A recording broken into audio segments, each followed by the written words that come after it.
ओम शांति। 10 दिसंबर 2025 आज की साकार मुरली रंगीन बड़े बड़े अक्षरों में पढ़ें, सुने और मंथन करें। हम प्रातः 4 बजे, 6 बजे, शाम को 4 बजे, 8 बजे मुरली मंथन करते हैं। आप सभी भी इस मुरली मंथन में साथी व सहयोगी बन सकते हैं, जिसके लिए इसी वीडियो के डिस्क्रिप्शन बॉक्स में लिंक दिया हुआ है, जिस लिंक के द्वारा आप सवेरे शाम चारों टाइम जुड़ सकते हैं। ये लिंक चारों टाइम रोजाना के लिए एक ही रहता है। यदि फिर भी आपको जुड़ने में कोई कठिनाई आ रही है तो पहले तो आप चाहें तो उसको लिंक को कॉपी करके किसी भी ब्राउजर में खोलेंगे तो वो खुल जाएगा।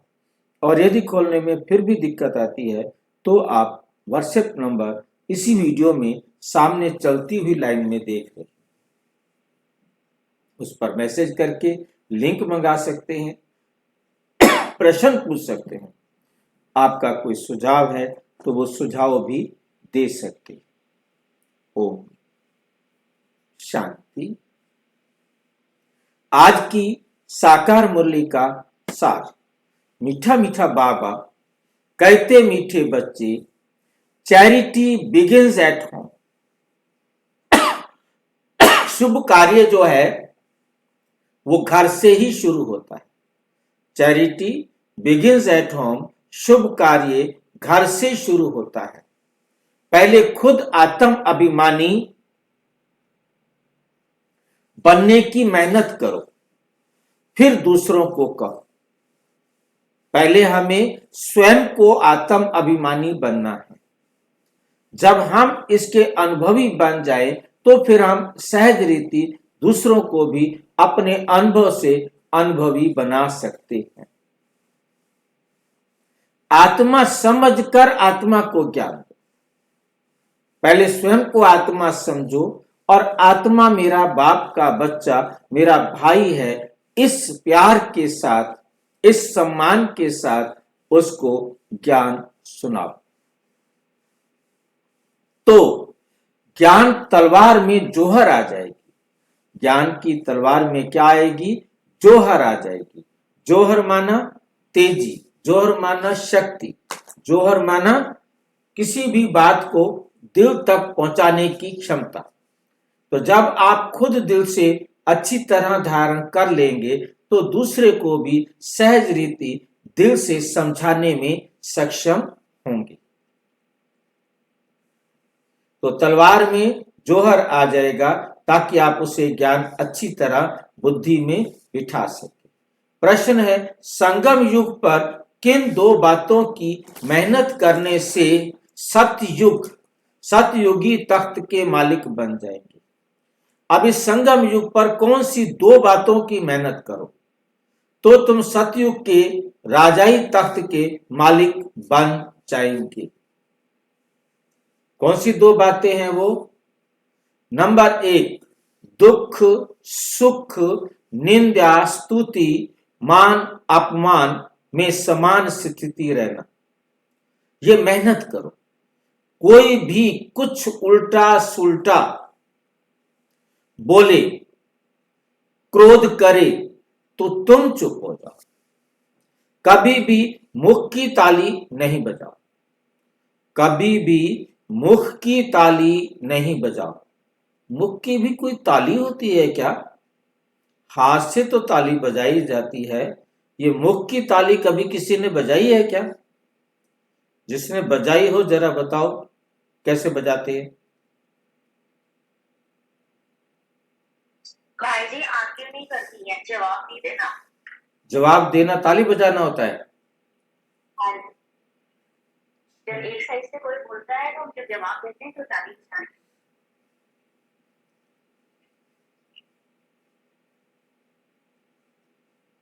चलो, ये तो सारे करते हैं, जवाब तो सारे देते आए हैं, ये तो कोई नई बात ना हुई। क्रोध भी नहीं देना, मतलब जैसे वो बात कर रहे हैं क्रोध में जवाब नहीं। अच्छा, ताली तो सत्संग में बजाई जाती है। यहाँ ताली बजाने का क्या मतलब है? क्रोध से मतलब है ताली का? हाँ जी, ताली बजाते भाई से शोर होता है, ताली बजाने से शोर होता है। एक दूसरे को जवाब देंगे तब भी शोर ही होता है। ताली बजाते हैं, शोर होता है, और शोर होना अच्छा नहीं है। परंतु वहां ताली बजाते हैं तो कहते ताली बजाओ ताकि नींद ना आए, सारे गाते रहे। वो ताली है परमात्मा की याद में रहने की, और ये ताली है क्रोध में आने की। आंखों को सिविल बनाओ, क्रिमिनल आई बिल्कुल समाप्त हो जाए। हम आत्मा भाई भाई हैं, आत्मा समझ कर ज्ञान दो, आत्म अभिमानी बनने की मेहनत करो तो सतयुगी तख्त के मालिक बन जाएंगे। सतयुगी तख्त के मालिक बन जाएंगे। संपूर्ण पवित्र बनने वाले ही गद्दी नशीन बनते हैं। जो संपूर्ण पवित्र बनने वाले हैं वही गद्दी नशीन बनते हैं। ओम शांति। रूहानी बाप रूहानी बच्चों से बात करते हैं। तुम आत्माओं को ये तीसरा नेत्र मिला है, जिसको ज्ञान का नेत्र भी कहा जाता है। उनसे तुम देखते हो अपने भाइयों को। ज्ञान के तीसरे नेत्र से किसको देखते हो? अपने भाइयों को देखते हो। तो यह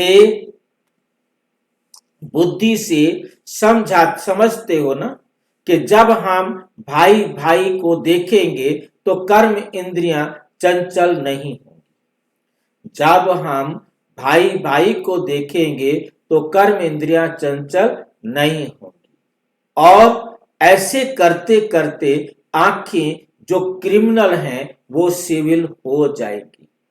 बाप कहते हैं विश्व का मालिक बनने के लिए मेहनत तो करनी पड़ेगी ना।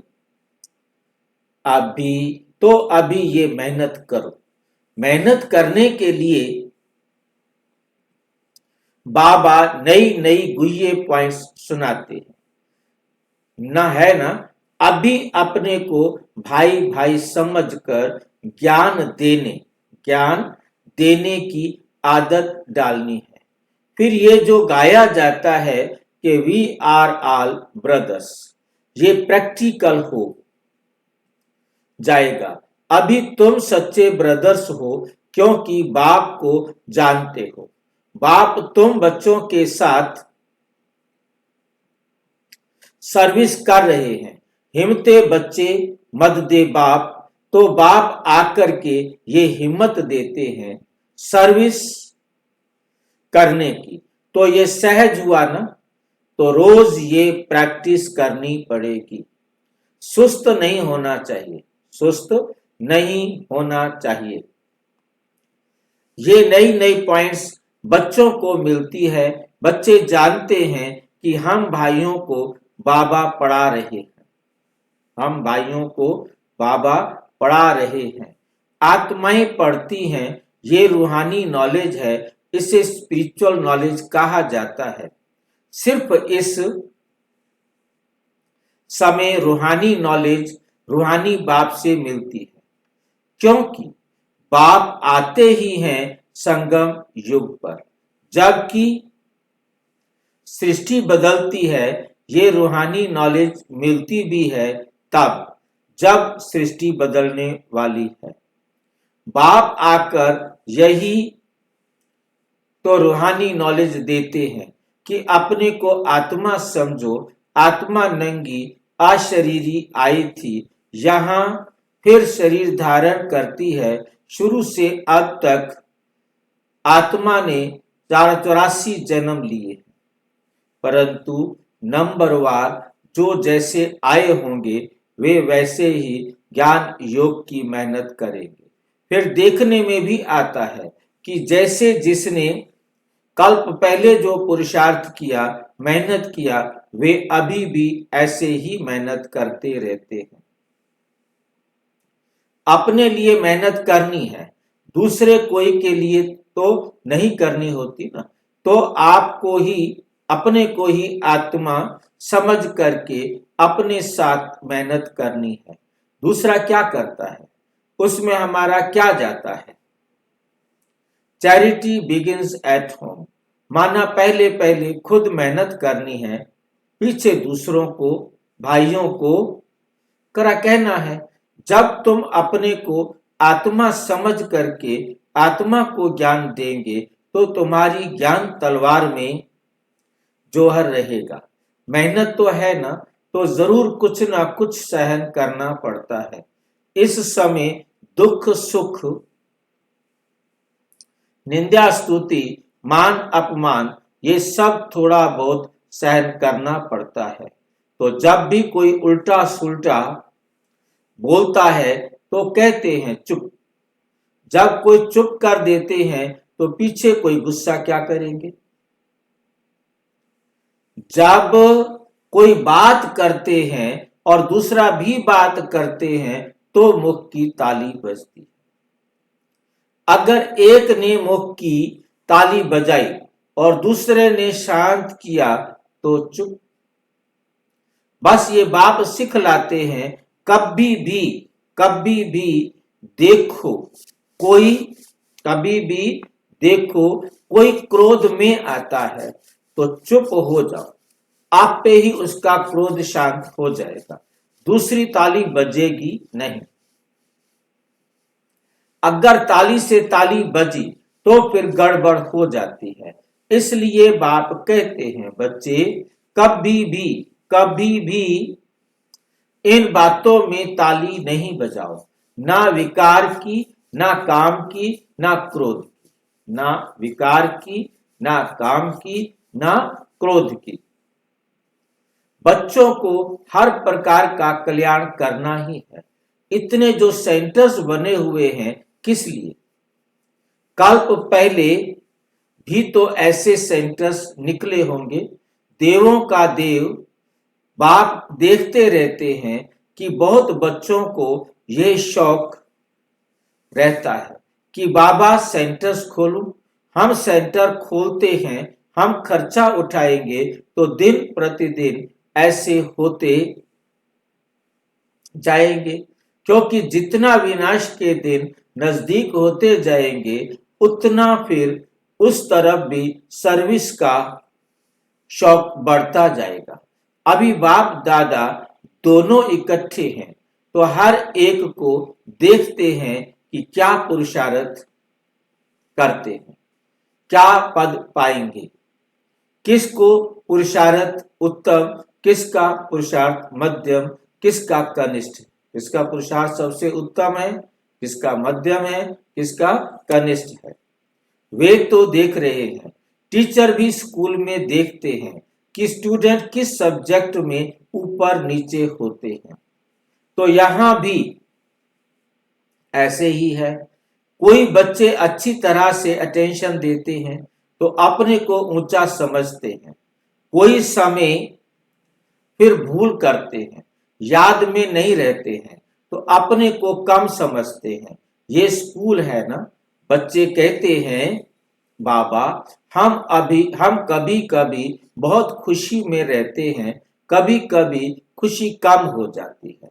तो बाबा अभी समझाते रहते हैं कि अगर खुशी में रहना चाहते हो तो मन मना भाव, अपने को आत्मा समझो और बाप को भी याद करो। सामने परमात्मा को देखो तो वो अकाल तख्त पर बैठा हुआ है। परमात्मा कहाँ बैठा हुआ है, को देखो तो वो अकाल तख्त पर बैठा हुआ है। परमात्मा कहाँ बैठे हैं, अकाल तख्त, जिसका कभी काल नहीं आता। बाकी कोई तख्त नहीं है जिस पे जाकर वो बैठा हुआ हो। ऐसे भाइयों की तरफ भी देखो, अपने को आत्मा समझ करके फिर भाई भाई से बात करो कि ये भी आत्मा है, मैं भी आत्मा हूं। भाई भाई को हम ज्ञान देते हैं, बहन नहीं। भाई भाई, बहन नहीं, आत्माओं को ज्ञान देते हैं।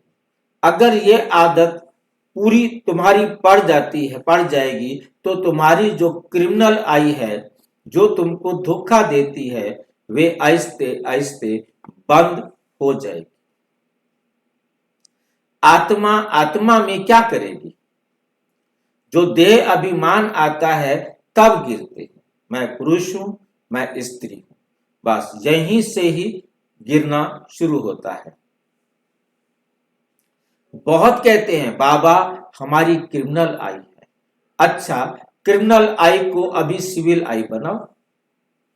बाप ने आत्मा को दिया ही है तीसरा नेत्र। तीसरे नेत्र से देखेंगे तो फिर तुम्हारी देह को देखने की आदत मिट जाएगी। बाबा बच्चों को डायरेक्शन तो देते हैं, देते रहते हैं। इनको ब्रह्मा को भी ऐसे ही कहते हैं। ये बाबा भी देह में आत्मा को देखेंगे, तो इसको ही कहा जाता है रूहानी नॉलेज। देखो पद कितना ऊंच पाते हो, जबरदस्त पद है, तो पुरुषार्थ भी ऐसे करना चाहिए। बाबा भी समझते हैं कल्प पहले मापेक सबका पुरुषार्थ चलेगा। कोई राजा रानी बनेंगे, कोई प्रजा में चले जाएंगे। तो यहां जब बैठकर निष्ठा योग भी करवाते हो, तो अपने को आत्मा समझ करके दूसरे की भी भ्रिकुटी में आत्मा को देखते रहेंगे, तो फिर उनको सर्विस अच्छी होगी। जो देही अभिमानी होकर बैठते हैं वो आत्माओं को ही देखते हैं। इसकी खूब प्रैक्टिस करो। अरे ऊंच पद पाना है तो कुछ तो मेहनत करेंगे ना। तो अभी आत्माओं के लिए यही मेहनत है। ये रूहानी नॉलेज एक ही दफा मिलती है और कभी भी नहीं मिलेगी, ना कलयुग में ना सतयुग में। सिर्फ संगम युग में से भी ब्राह्मणों को ये पक्का याद कर लो। जब ब्राह्मण बनेंगे तब देवता बनेंगे, ब्राह्मण नहीं बने तो फिर देवता कैसे बनेंगे? इस संगम युग में भी ही ये मेहनत करते हैं और कोई समय में ये नहीं कहेंगे कि अपने को आत्मा, दूसरे को भी आत्मा समझ उनको ज्ञान दो। बाप जो समझाते उस पर विचार सागर मंथन करो। उस पर क्या करो? विचार सागर मंथन करो, जज करो कि क्या ये ठीक है, हमारे फायदे की बात है। हमको आदत पड़ जाएगी कि बाप की जो शिक्षा है सो भाइयों को देना है, फीमेल को भी देना है, तो मेल को भी देना है। देना तो आत्माओं को ही है ना। आत्मा ही मेल फीमेल बनी है, बहन भाई बनी है। बाप कहते हैं मैं तुम बच्चों को ज्ञान देता हूं, मैं बच्चों की तरफ आत्माओं को देखता हूं, मैं तुम्हारे शरीरों को नहीं देखता हूं, मैं तो सिर्फ तुम आत्माओं को देखता हूं। और आत्माएं भी समझती हैं कि हमारा परमात्मा जो बाप है वो ज्ञान देते, परमात्मा जो बाप है वो ज्ञान देते हैं। तो इसको कहेंगे ये रूहानी अभिमानी बने हैं। क्या बने हैं? रूहानी अभिमानी, आत्म अभिमानी बने हैं। इसको ही कहा जाता है स्पिरिचुअल ज्ञान, आध्यात्मिक ज्ञान की लेन देन। आत्मा की परमात्मा के साथ ये ज्ञान की लेन देन किसके बीच में है? आत्मा और परमात्मा के बीच। तो ये बाप शिक्षा देते हैं, जब भी कोई विजिटर आदि आते हैं, तो जब भी कोई विजिटर आदि आते हैं तो क्या करो? तो क्या करना है?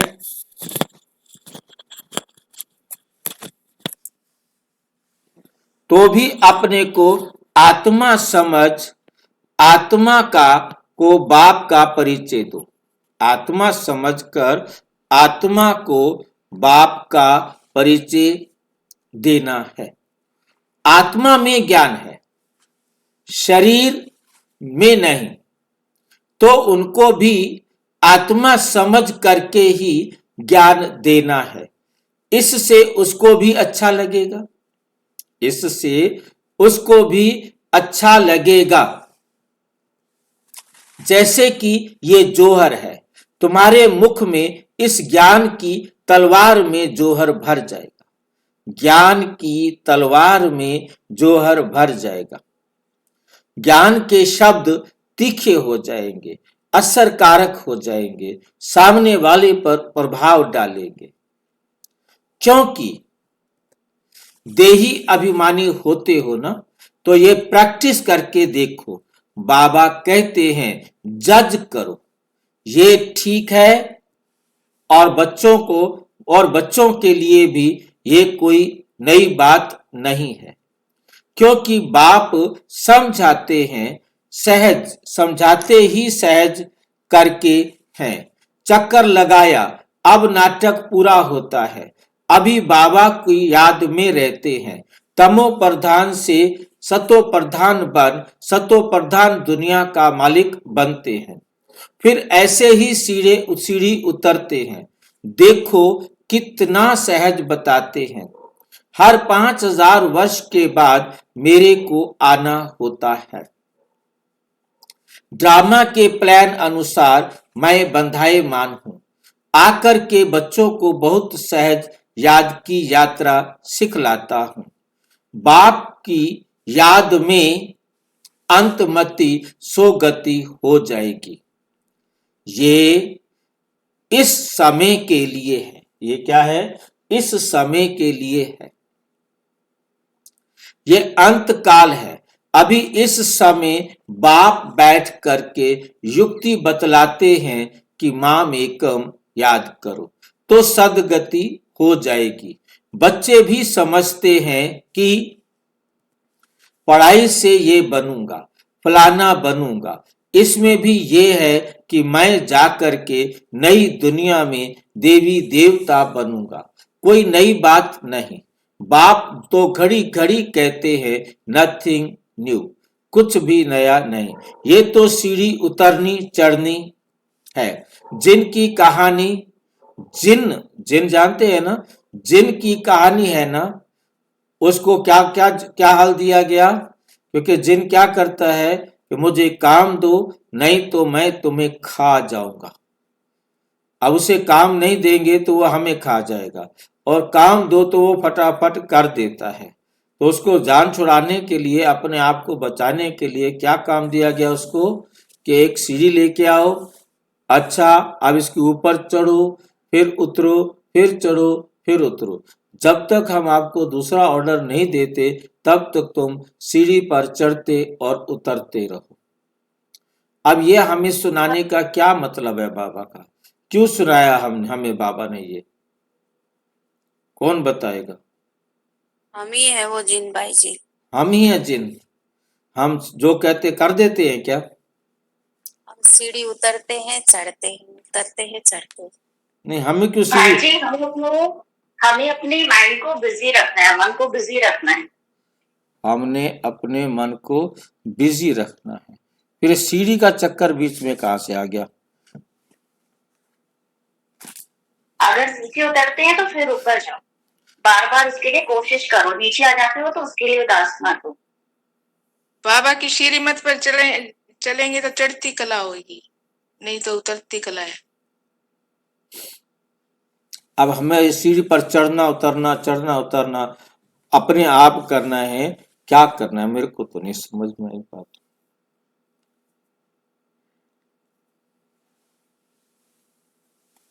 भाई जी जब उतरेंगे तो बाबा की श्रीमत को याद करना है, फिर ऊपर जाने की कोशिश करनी है। फिर नीचे अगर आ जाते हैं तो फिर ऊपर जाने, क्योंकि श्रीमत तो मिली हुई है ना। भाई जी, हाँ जब जी। आदमी पवित्रता को पालन करता है फिर अपवित्र हो जाता है तो नीचे आ जाता है, फिर पवित्र बनता है तो ऊपर चढ़ता है। बार बार अप डाउन होता है, खंडित पवित्रता। इसलिए जिनका काम बाबा ने दिया कि बच्चे जिन सीढ़ी पर चढ़ते उतरते रहो, कभी तो पास हो ही जाओगे। ताज ये ड्रामा अपवित्रता हो जाता है ना, आदमी पुरुषार्थ तो करता है, चलते चलते नीचे गिर जाता है किसी कारणवश। भाई जी, बाबा ने हमें ये काम दिया है, तुम बैठे बैठे विचार सागर मंथन करो मुरली का। ये ड्रामा ही ऐसा है कि हम चढ़ते हैं और उतारते हैं। नहीं नहीं, अपवित्र हो जाता है आदमी, कभी नीचे गिर जाता है, जिन्न बन जाते हैं ना, चढ़ते हैं फिर नीचे गिर जाते हैं। पवित्र अपवित्रता के ऊपर है ये जिन्न का कहानी। चलो, हम आत्माएं सारा कल्प उतरती और फिर चढ़ते हैं। ये उतरना और चढ़ना माना सृष्टि चक्र को घुमाना। सृष्टि चक्र को घुमा रहे हैं तो हम उतर रहे हैं फिर चढ़ रहे हैं, उतर रहे हैं फिर चढ़ रहे हैं। हम सारे चक्र को जितना अच्छी तरह घुमाते हैं तो हमें समझ में आता है ऐसा करने से हम चढ़ते हैं और ऐसा करने से हम उतरते हैं। जिससे हम उतरते हों, जिससे जो है ना हमारे पास क्या कहते हैं आगे बढ़ने का रास्ता मिलता है, वो बाबा का ज्ञान है। और उस ज्ञान के हिसाब से हमने अपने आप को समझाना है। हम जरूरी नहीं कि हम नीचे गिरे तो हुए हैं, परंतु अब हमें ऊपर चढ़ना है। अब हमारा अटेंशन चढ़ने पर हो, सुधरने पर हो। इस संसार से हमारा अब अटेंशन क्या हो जाना चाहिए? खत्म हो जाना चाहिए।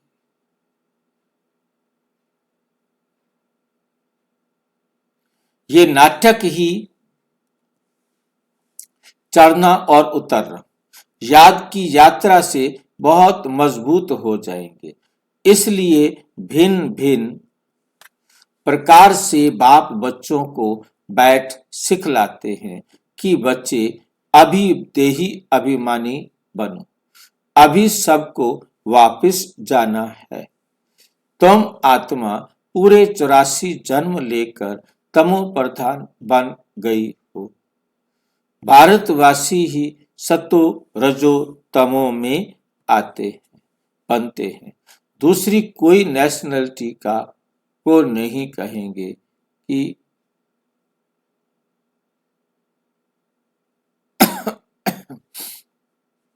पूरे 84 जन्म लिए हैं।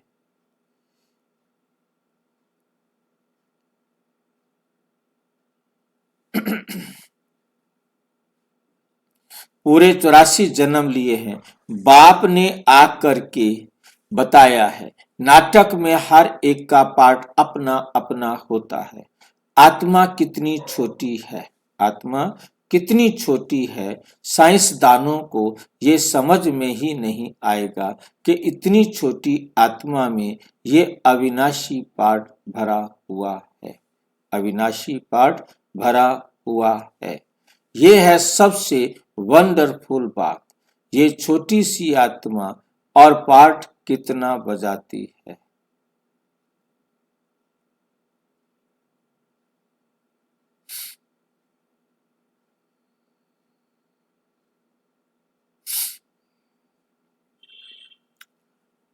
ये छोटी सी आत्मा और पार्ट कितना बजाती है। वे भी विनाशी, वे भी अविनाशी। ये ड्रामा भी अविनाशी है, बना बनाया है। ऐसे नहीं कोई कहेंगे कि कब, ऐसे नहीं कोई कहेंगे कि कब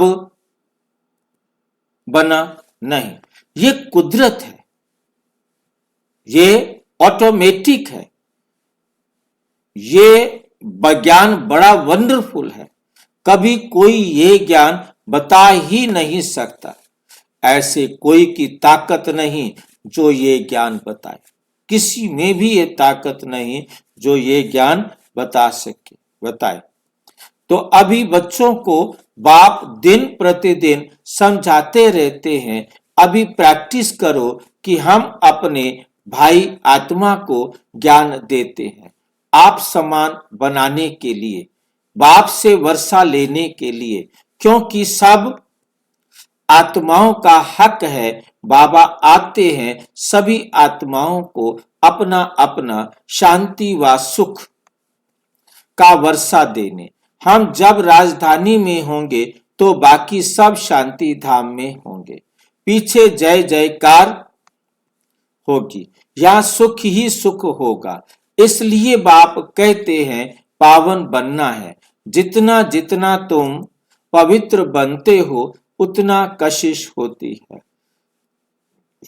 जब तुम बिल्कुल पवित्र हो जाते हो तो गद्दी नशीन हो जाते हो। तो प्रैक्टिस ये करो, ऐसे मत समझना कि बस ये सुना और कान से निकाला, नहीं। इसे प्रैक्टिस बगैर तुम चल नहीं सकेंगे। अपने को आत्मा समझो, वे भी आत्मा भाई भाई को बैठकर समझाओ। आत्मा भाई भाई को बैठकर ज्ञान समझाना है। रूहानी बाप रूहानी बच्चों को समझाते हैं। इसको कहा जाता है रूहानी स्पिरिचुअल नॉलेज।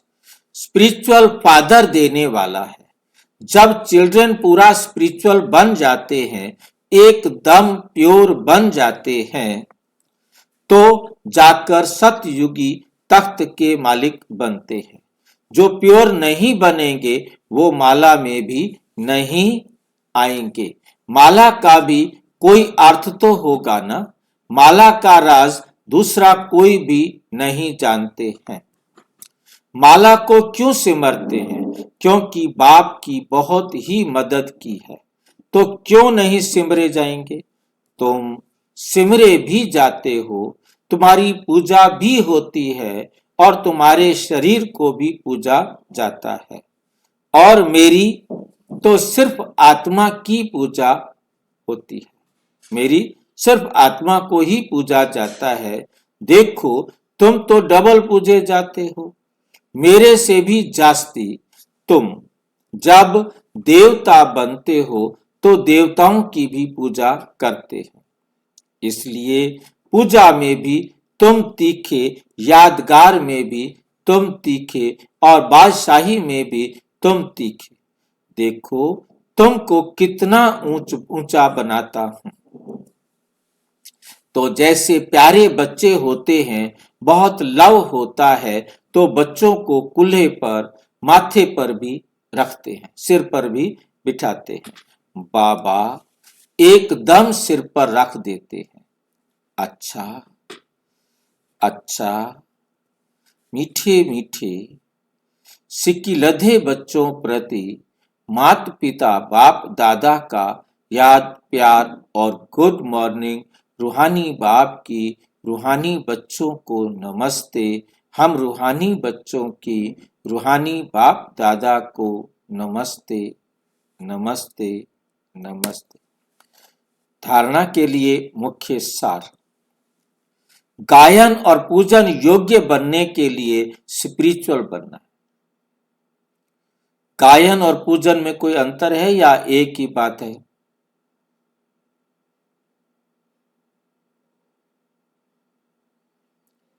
गायन और पूजन योग्य बनने के लिए स्पिरिचुअल बनना है, आध्यात्मिक बनना है।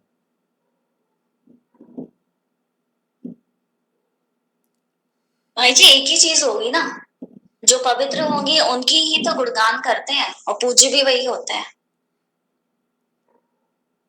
गायन और पूजन, गायन होता है जब हम अपने अंदर गुणों को धारणा करते हैं, जब प्रैक्टिकल में होते हैं, और उस समय गायन होता है। तो पूजन बनते हैं देवता, गायन होते हैं संगम पर। गायन योग्य हम गुणों को अपने जीवन में धारण करते हैं। इसलिए जितना गायन आप देखते हैं माँ का है, उतना लक्ष्मी का नहीं।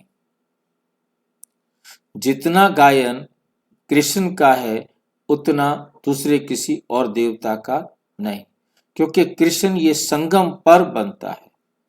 मम्मा संगम पर बनती है। जगत अम्बा का गायन है, चाहे वो ब्रह्मा का हो चाहे मम्मा का हो, क्योंकि सबसे बड़ी माँ जगत अम्बा है, परंतु आत्मा की दृष्टि से ही उसका गायन होता है।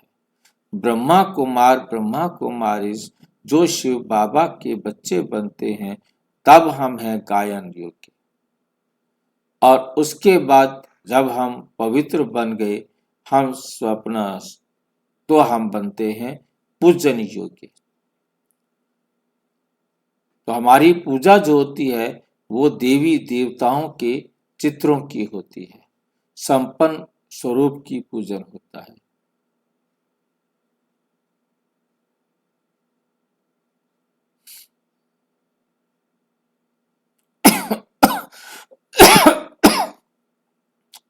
गायन और पूजन योग्य बनने के लिए स्पिरिचुअल बनना है, आत्मा को प्योर बनाना है, आत्म अभिमानी बनने की मेहनत करनी है। जितना जितना हम आत्म अभिमानी बनते जाएंगे, जब हम पवित्र बन जाएंगे तो पवित्र रूप की हमारी पूजा होती है, और जब हम पवित्र बन रहे होते हैं, जब हम उन दिव्य गुणों को धारण कर रहे होते हैं, तब हमारा गायन होता है। मन मना भाव के अभ्यास द्वारा आप अपार खुशी में रहना है। मन मना भाव। भाई जी एक बार फिर से बता दीजिए, क्या बोला आपने? गायन और पूज्य?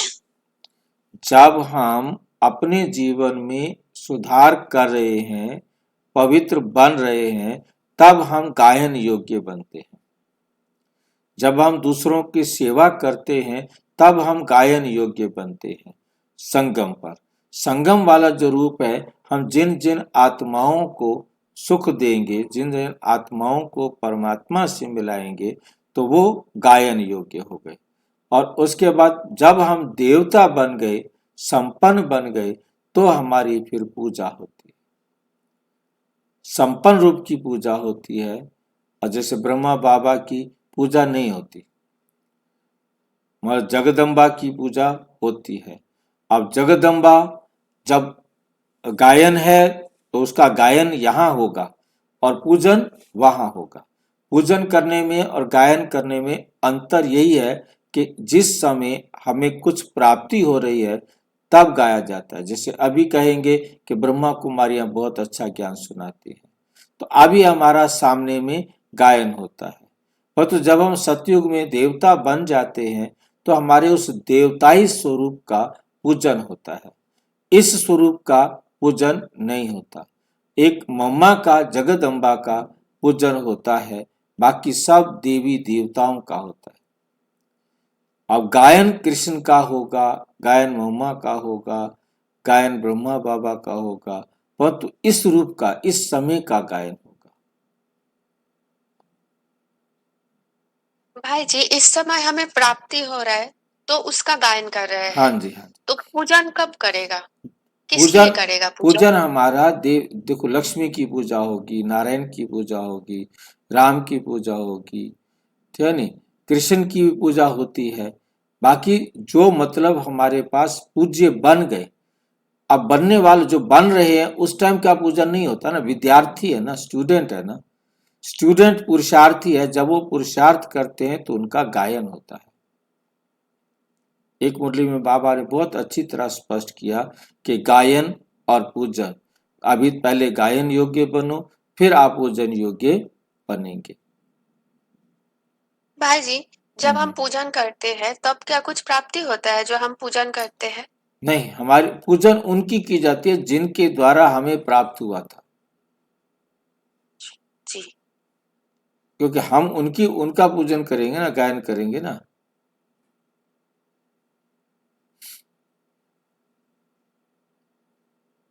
मन मना भाव के अभ्यास द्वारा अपार खुशी में रहना। जितना जितना मन मना भाव करेंगे, अपनी बुद्धि के अंदर ज्ञान का मंथन करेंगे, तो उतना आपको क्या रहेगी? खुशी में रहेगी। स्वयं को आत्मा समझकर आत्मा से बात करनी है, आंखों को सिविल बनाना है, आंखों को सिविल बनाना है।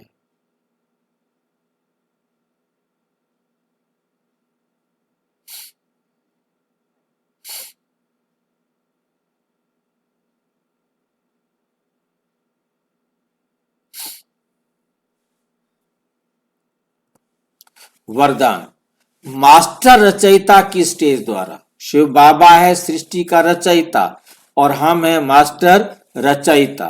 की स्टेज द्वारा आपदाओं में भी मनोरंजन का अनुभव, कितनी बड़ी आपदाएं आ जाए, कितनी मुसीबत आ जाए, कितने दुख कष्ट क्लेश आ जाए, परंतु हम आपदाओं में भी मनोरंजन, वह आपदाएं भी हमारे लिए क्या हैं? मनोरंजन।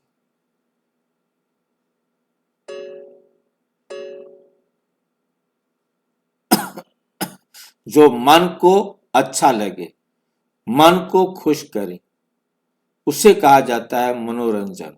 ऐसे कार्यक्रम जो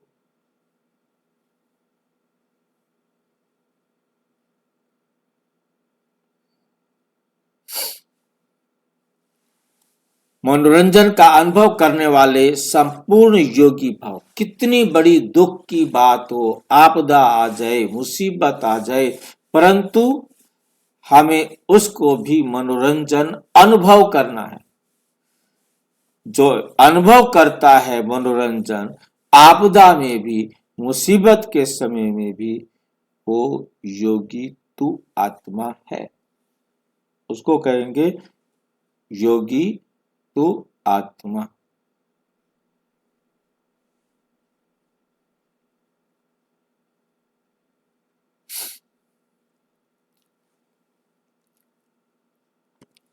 मास्टर रचयिता की स्टेज पर स्थित रहने से बड़ी आपदा एक मनोरंजन का दृश्य अनुभव। कैसी बड़ी मुसीबत आएगी, आपदा आएगी, वो कैसी लगेगी?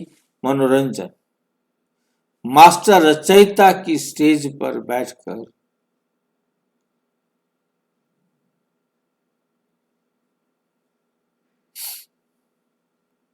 बड़े से बड़ी आपदा एक मनोरंजन का दृश्य अनुभव होगी। जैसे महाविनाश की आपदा को भी स्वर्ग के गेट खोलने का साधन बताते हैं। महाविनाश की भी आपदा आएगी ना, पर वो महाविनाश भाई ना। जी मास हाँ जी, भाई जी मास्टर रचयिता समझा दो। मास्टर रचयिता माना, मास्टर माना बच्चा।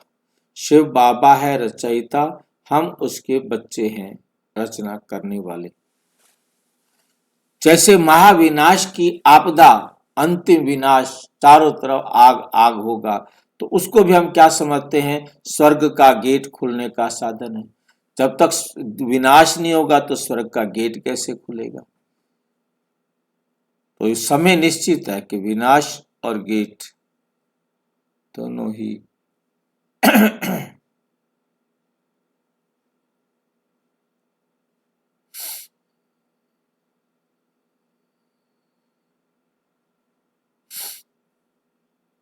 भाई जी मतलब हर परिस्थिति में नेगेटिव सिचुएशन खुश, में कैसी भी भयानक स्थिति हो, उसके अंदर हमें खुश रहने, खुश अपने।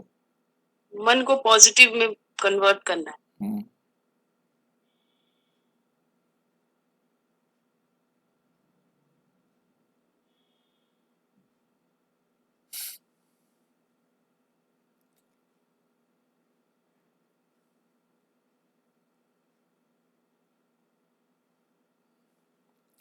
स्वर्ग के गेट खुलने का साधन बताते हैं।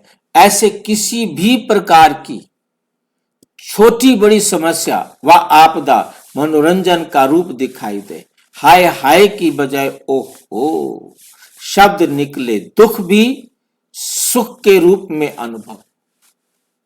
दुख सुख की नॉलेज होते हुए भी उसके प्रभाव में ना आए।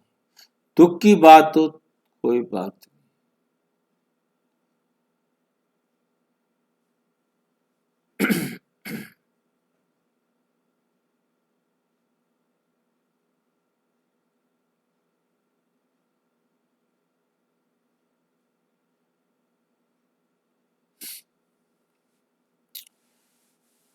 दुख सुख की नॉलेज होते हुए भी उसके प्रभाव में ना आए, दुख को भी बलिहार, दुख की भी बलिहारी। दुख आया है उस पर भी कुर्बान जाओ। सुख के दिन आने की समझे कि बस अब ये दुख के दिन गए, अब सुख का दिन आया कि आया। तब कोई कहेंगे संपूर्ण योगी।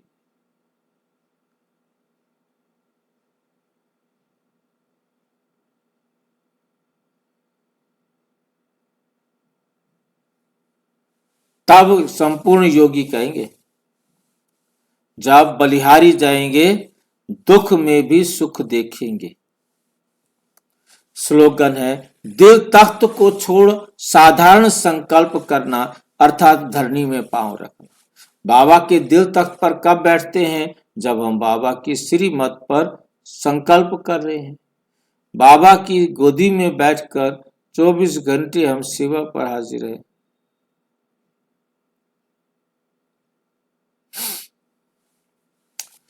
दिल तख्त पर छोड़ साधारण संकल्प करना माना हम पतित बन गए, धरनी पर बैठकर तपस्या करना शुरू।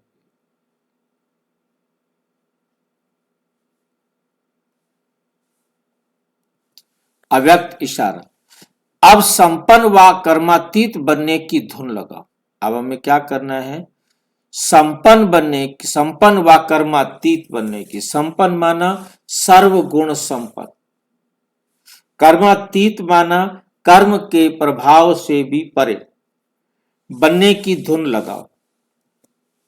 कर्म करते तन का भी हल्कापन। कर्म करते हुए तन कब हल्का महसूस होगा?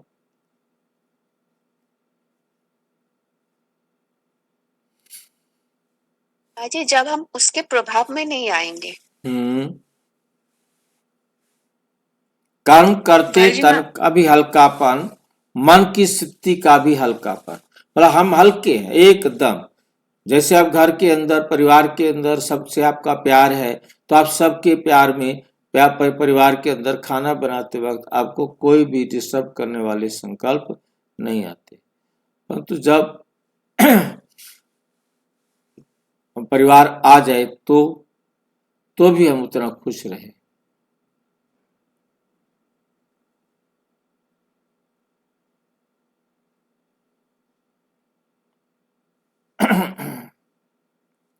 कर्म की रिजल्ट मन को खींच डाले।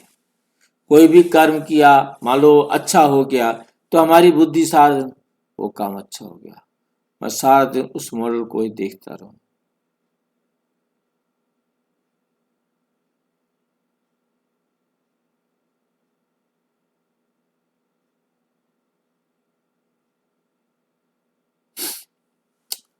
कर्म अपनी तरफ आकर्षित नहीं करे, लेकिन मालिक होकर कर्म कराने वाले करा रहा है और करने वाले निमित्त बनकर कर रहे हैं।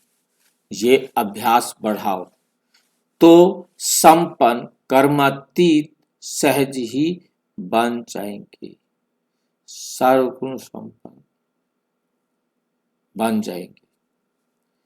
निमित्त बनकर कर रहे हो, ये अभ्यास बढ़ाओ तो संपन्न कर्मातीत सहज बन जाएंगे। अच्छा, ओम शांति। और विस्तार से जानने के लिए प्रजापिता ब्रह्मा कुमारी ईश्वरीय विष्णु के किसी भी सेवा केंद्र पर संपर्क करें। और यदि कोई प्रश्न है तो 9213106986 पर केवल